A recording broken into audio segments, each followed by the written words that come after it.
Coba kamu tanya pada diri sendiri, dengan sejujur-jujurnya, buat apa sebenarnya kamu begitu sibuk memoles tampilan luar? Agar terlihat seperti bos besar di depan teman-teman tongkrongan? Kalau kenyataannya, setiap akhir bulan kamu harus menjalani ritual puasa paksa, karena uang habis tak bersisa. Sangat ironis, ketika melihat seseorang yang tangan kanannya memegang smartphone keluaran terbaru, dengan cicilan yang belum lunas. Namun tangan kirinya gemetaran. Setiap kali ada notifikasi pesan masuk, karena takut itu adalah tagihan yang belum terbayar. Kita hidup di era di mana etalase digital lebih dianggap penting daripada isi dapur sendiri. Seolah-olah, pujian dari orang asing di internet bisa mengenyangkan perut atau menjamin masa tua yang tenang. Fenomena gaya elit dengan ekonomi sulit ini bukan lagi sekedar tren, melainkan sudah menjadi penyakit mentalitas yang membuat banyak orang merasa terhina jika tidak bisa mengikuti standar kemewahan yang diciptakan oleh iklan-iklan di televisi atau postingan influencer. Kamu sedang berada dalam penjara emosional yang kamu bangun sendiri, di mana setiap harinya kamu dipaksa untuk terus bersandiwara menjadi orang sukses, hanya agar tidak kehilangan pengakuan dari lingkungan sosialmu yang sebenarnya tidak peduli jika besok kamu jatuh bangkrut.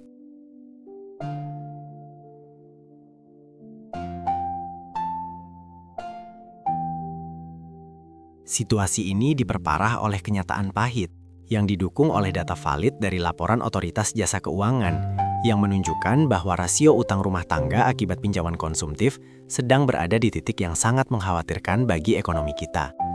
Banyak orang saat ini rela melakukan praktik gali lubang tutup lubang hanya untuk mempertahankan gaya hidup yang sebenarnya jauh melampaui kemampuan pendapatan real mereka setiap bulannya.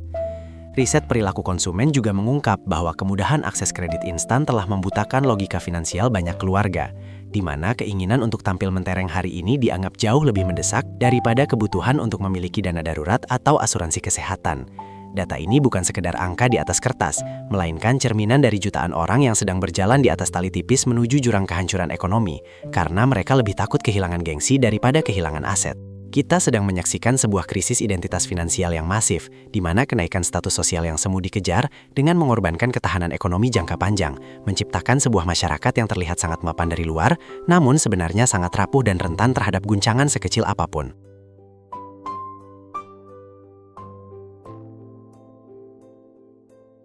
Untuk memudahkan kamu memahami kekonyolan ini, mari kita gunakan analogi sederhana tentang perbedaan antara makan di warung Padang dibandingkan dengan nongkrong di kafe elit yang sedang tren.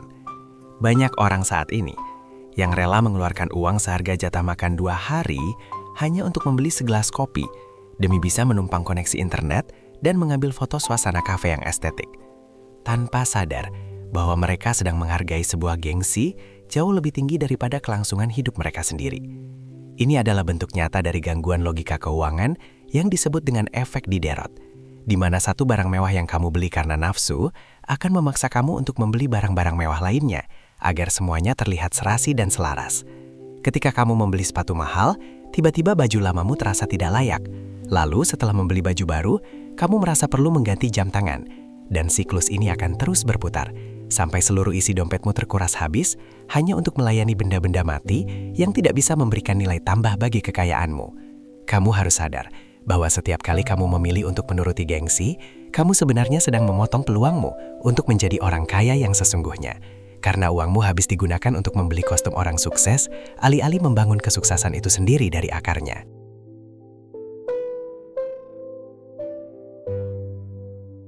Memaksakan gaya hidup elit tanpa didukung oleh fondasi ekonomi yang kuat, itu ibarat kamu sedang menebang pohon raksasa menggunakan gergaji yang sudah sangat tumpul. Kamu mungkin terlihat sangat sibuk, keluar keringat sangat banyak, dan menghabiskan biaya besar untuk peralatan pendukung. Tapi, pohonnya tidak akan pernah tumbang. Justru, kamu sendiri yang akhirnya pingsan, karena kelelahan yang luar biasa. Begitu jugalah hidup yang hanya mengejar tampilan luar. Kamu menghabiskan seluruh waktu dan gajimu untuk membeli aksesoris kesuksesan, namun asetmu tetap tidak bergerak naik sedikit pun. Ini adalah sebuah kesia-siaan yang dibalut dengan rasa bangga semu, di mana kamu lebih memedulikan bagaimana orang lain melihatmu daripada bagaimana kenyataan hidupmu yang sebenarnya. Jangan sampai kamu terjebak dalam perlombaan yang tidak ada garis finishnya ini. Karena selama kamu masih menggunakan gergaji tumpul bernama gengsi, kamu hanya akan menghabiskan umurmu untuk sesuatu yang tidak akan pernah memberikan hasil yang nyata bagi kesejahteraan masa depanmu.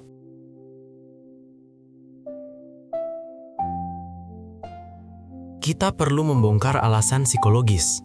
Kenapa banyak orang sangat senang pamer? Yaitu karena adanya rasa haus yang tidak pernah padam akan validasi sosial dari orang-orang yang sebenarnya sama sekali tidak peduli dengan nasib kita. Kita terjebak dalam lingkaran setan konsumerisme, hanya demi mendapatkan pujian kosong atau sekedar jempol di media sosial yang mengakibatkan kita kehilangan kendali atas prioritas hidup yang lebih penting. Penjelasan logisnya adalah bahwa keinginan untuk kelihatan kaya seringkali menjadi musuh terbesar bagi usaha untuk benar-benar menjadi kaya yang sesungguhnya. Uang yang seharusnya bisa menjadi benih investasi yang tumbuh subur seiring berjalannya waktu malah habis terbakar hanya untuk membeli kostum orang sukses yang harganya terus merosot setiap hari. Kita seringkali lebih takut diremehkan oleh orang asing di jalanan daripada takut tidak memiliki biaya saat anak kita masuk sekolah atau saat orang tua kita butuh perawatan medis. Sebuah pergeseran nilai yang sangat berbahaya bagi kewarasan finansial kita secara jangka panjang.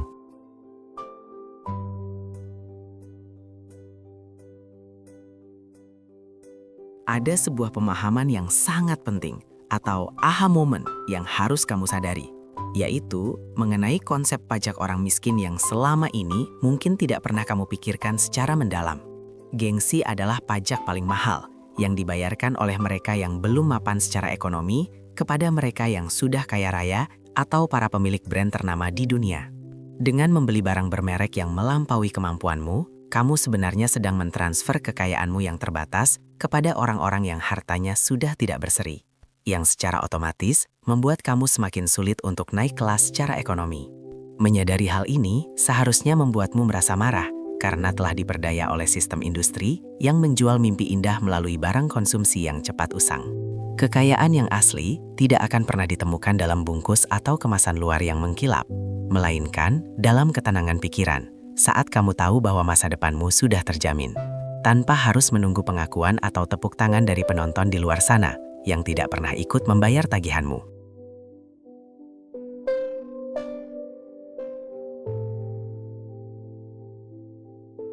Langkah praktis pertama yang harus kamu ambil adalah dengan melakukan audit gaya hidup secara total dan sangat jujur terhadap diri sendiri. Kamu harus berani memisahkan mana pengeluaran yang memang murni merupakan kebutuhan fungsional dan mana pengeluaran yang hanya sekadar kosmetik sosial untuk menutupi rasa rendah diri. Turunkan standar hidupmu hari ini tanpa rasa malu agar kamu bisa memiliki ruang napas untuk menaikkan standar tabungan dan investasimu secepat mungkin. Proses ini mungkin akan membuatmu terlihat tidak lagi keren di mata teman-temanmu. Namun itu adalah harga yang sangat murah untuk dibayar demi mendapatkan kemerdekaan finansial di masa depan. Keberanian untuk hidup di bawah kemampuan adalah tanda bahwa kamu memiliki kontrol penuh atas egomu. Sebuah kualitas yang hanya dimiliki oleh mereka yang memiliki mentalitas pemenang. Jangan biarkan standar hidup orang lain mendikte bagaimana kamu mengelola uangmu. Karena pada akhirnya, yang akan menanggung beban ekonomi itu adalah dirimu sendiri, bukan orang-orang yang selama ini kamu coba pukau dengan barang-barang mewahmu.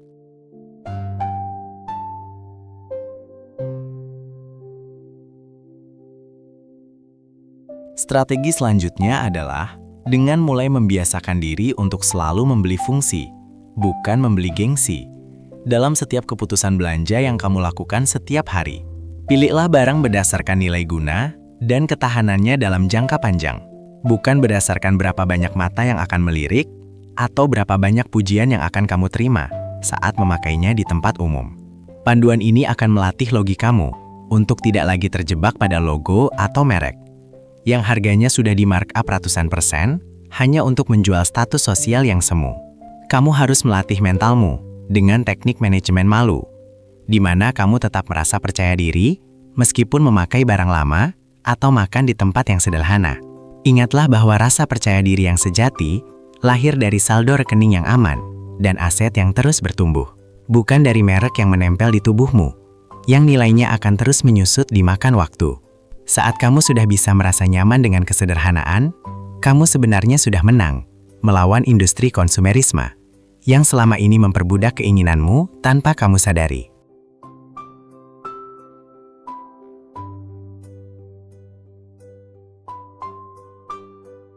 Mulailah fokus untuk membangun apa yang saya sebut sebagai pasukan uang, yaitu dengan mengalihkan seluruh dana yang biasanya kamu gunakan untuk pamer menjadi aset produktif, seperti instrumen pasar modal atau model usaha kecil yang bisa bekerja menghasilkan uang tambahan untukmu. Bayangkan, setiap rupiah yang kamu simpan adalah seorang prajurit yang akan berperang untuk menjamin kebebasanmu di masa depan, tanpa perlu kamu pamerkan keberadaannya kepada siapapun di media sosial. Memiliki pasukan uang yang bekerja dalam senyap akan memberikanmu rasa aman yang jauh lebih dalam dibandingkan dengan memiliki barang mewah yang hanya mendatangkan rasa takut akan kehilangan atau kerusakan. Kamu tidak butuh pengakuan dari dunia luar ketika kamu tahu bahwa di belakang layar, kamu sedang membangun sebuah kekaisaran finansial yang kokoh dan mandiri. Fokuslah pada substansi pertumbuhan asetmu, karena itulah yang akan memberikanmu kekuatan nyata saat badai ekonomi datang melanda. Sementara, gaya elit tanpa aset hanya akan membuatmu terseret arus tanpa ada tempat untuk berpegangan.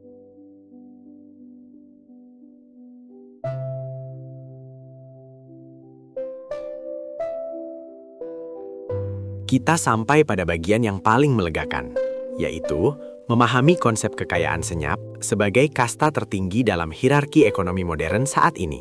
Keberhasilan finansial yang sesungguhnya adalah saat kamu memiliki banyak uang dan aset, namun tidak ada satupun orang di sekitarmu yang menyangka atau meremehkanmu, karena kamu sudah benar-benar merdeka dari rasa haus akan pengakuan. Hidup sederhana sama sekali bukan berarti kamu pelit pada diri sendiri, atau hidup dalam penderitaan, melainkan sebuah strategi peran yang sangat cerdas untuk memastikan bahwa masa depanmu tidak akan pernah terjajah oleh tagihan utang atau ketergantungan yang menyakitkan pada gaji bulan depan. Kedamaian pikiran yang kamu dapatkan saat tidak memiliki beban utang adalah kemewahan yang jauh lebih mahal daripada tidur di atas kasur seharga puluhan juta, namun dikejar-kejar oleh penagih utang setiap pagi melalui telepon. Kamu akan menyadari bahwa waktu dan ketenangan adalah aset yang tidak bisa dibeli dengan brand apapun. Dan hanya mereka yang berani mematikan gengsilah yang bisa merasakan nikmatnya hidup dengan penuh kendali.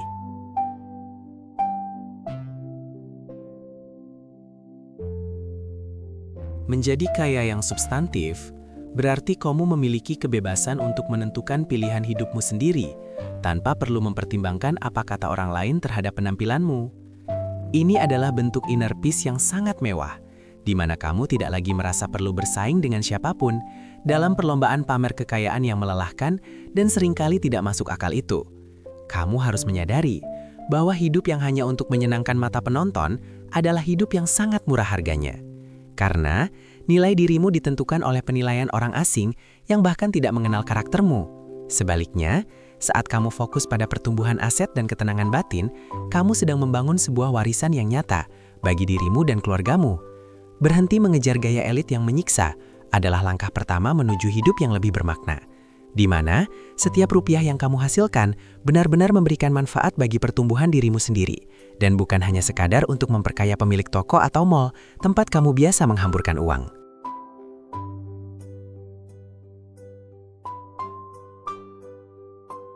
Sebagai penutup, saya ingin kamu benar-benar meresapi bahwa tidak ada seorang pun yang akan benar-benar peduli dengan penderitaan ekonomimu saat kamu jatuh nanti. Jadi berhentilah sekarang juga menghancurkan masa depanmu hanya demi memukau mereka. Ambillah langkah berani untuk melakukan tobat finansial dengan cara mengakui satu pengeluaran paling konyol yang pernah kamu lakukan demi gaya di kolom komentar di bawah, sebagai simbol bahwa kamu sudah siap untuk melepaskan beban gengsi tersebut. Gunakan energi dan uangmu untuk membangun sesuatu yang benar-benar bisa menopang hidupmu saat kamu sudah tidak lagi produktif bekerja nanti. Kemerdekaan sejati adalah saat kamu bisa menatap cermin dan merasa bangga dengan apa yang ada di dalam dirimu, bukan karena apa yang sedang melekat di tubuhmu. Mari mulai fokus membangun kekayaan yang substantif, yang tenang, dan yang benar-benar milikmu sepenuhnya, tanpa ada campur tangan utang atau kepalsuan lagi. Terima kasih sudah mau mendengar dan mulai melangkah di jalan yang logis ini. Karena hanya dengan kesadaran inilah, kamu bisa benar-benar berhenti menjadi miskin dan mulai menjadi kaya yang sesungguhnya.